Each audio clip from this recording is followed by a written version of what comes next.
या सगळ्याविषयी पैसे वाटपासंदर्भात आरोप केलेला होता। नितेश राणेंना मोठा धक्का। गणेश शाखे आपल्या सोबत आहेत, हेमलता पाटील सुद्धा आहेत। गणेश शाखेची नितेश राणेंना या ठिकाणी मोठा धक्का बसताना दिसतोय कोकणात। ते बघा, एकूण तुम्ही महाराष्ट्रातल्या संपूर्ण महानगरपालिकांचे निकाल, नगरपंचायतीचे निकाल जर पाहिले तर एखाद दुसऱ्या ठिकाणी आमचा पराभव होईल। म्हणजे आम्ही काय असं म्हणत नाही की 100% सगळा आमचा विजय होईल। तर काही ठिकाणी पण जी संख्या आम्ही म्हटलं होतं की 51% पेक्षा अधिक या नगरपालिका भारतीय जनता पार्टी जिंकेल। आणि मला असं वाटतं की त्या दिशेनं आज जे निकालांचा कौल जो सुरू आहे तो त्याच दिशेनं सुरू आहे। याचं कारण असं आहे की ज्या पद्धतीनं केंद्रातल्या योजना, राज्यातल्या योजना, स्मार्ट सिटी असेल, पंतप्रधान आवास योजना असेल, घर घर म्हणजे जल योजना असेल, आयुष्यमान भारत असेल, या अशा योजनांच्या वरती लाखो कोटी रुपये या सरकारनं खर्च केलेले आहे। आणि त्याचं हे काय आहे, हे प्रतिसाद आहे। आता लोकांनी दिलेला हा त्याचा प्रतिसाद आहे।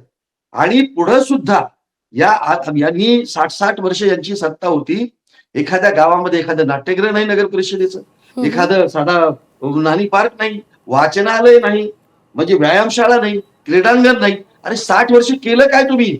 आणि म्हणून गेल्या 15 वर्षामध्ये ज्या पद्धतीनं या सरकारनं कामं केली आहेत, विकास घडवलेला आहे, ठिकठिकाणी ज्या पद्धतीनं गार्डन्स असतील, क्रीडांगण असतील जी विकसित केलेली आहेत, त्याचप्रमाणे ज्याला घर नाही त्याला घर देण्याचं काम, जिथं ज्या खरं म्हणजे सरकारी जागेवरती बसलेली जी लोक होती त्यांना कबाले देण्याचं काम, त्यांची घरं अधिकृत करण्याचं काम, त्यामुळं महाराष्ट्रातल्या जनतेनं केलेल्या कामाला दिलेली ही पावती आहे।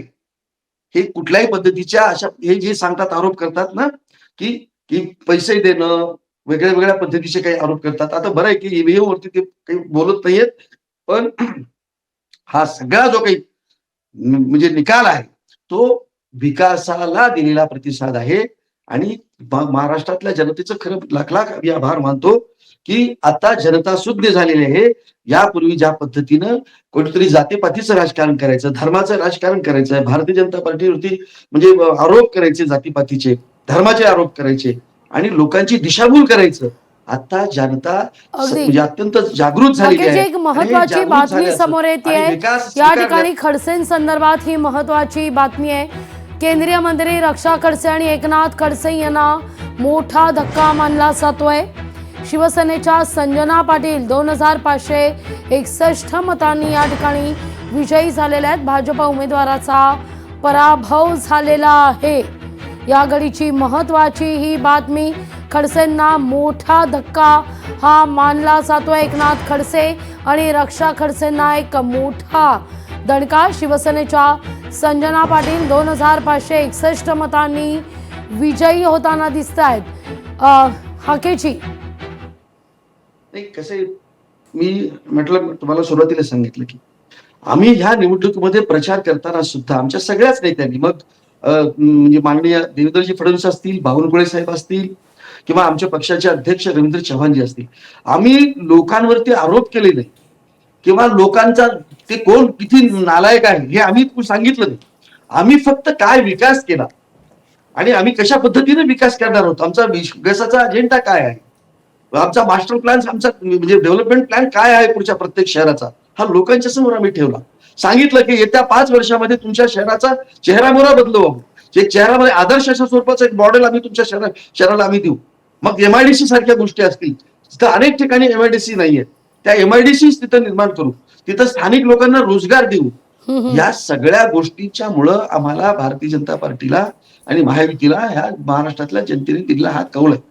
आणि मला असं वाटतं की याबद्दल खरंच जनता आता शुद्ध झालेली आहे, जागृत झालेली आहे। आणि कुठल्याही पद्धतीचा धर्म, जातीचं, जातीपातीचं राजकारण म्हणजे आता या महाराष्ट्रात पुढे चालणार नाही।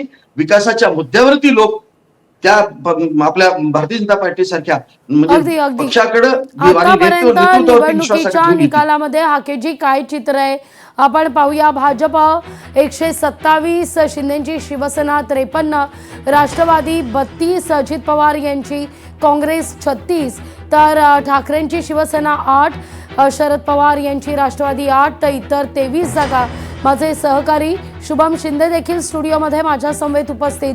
शुभम, आपण पाहतोय या ठिकाणी काँग्रेसनं दादांच्या राष्ट्रवादीपेक्षा चांगलीच लीड घेतल्याचं पाहायला मिळत आहे। दादांच्या राष्ट्रवादीला मागे सारत काँग्रेस 36 जागांवर आघाडीवर दिसतीये। अगदी, मात्र लागवी लोकशाही मराठीने जो सर्वे केला होता त्या सर्वेनुसार आपण प्रेक्षकांना आधी जो एक्झिट पोल दिला होता, भाजपची सरशी होणार, अर्थातच भारतीय जनता पक्ष हा मोठा पक्ष ठरत असल्याचं पाहायला मिळतं। 127 जागा आणि दुसऱ्या क्रमांकावर आहे शिवसेना, तर तिसऱ्या क्रमांकावर राष्ट्रवादी आणि काँग्रेसनं देखील आता आघाडी घेतलेली आहे। 36 जागांपर्यंत आता काँग्रेसनं मजल मारलेली आहे। अगदी या सगळ्या विषयी आपण सातत्यानं अपडेट घेत राहणार आहोतच। लोकशाही मराठी ऐका, पहा, जागरूक रहा।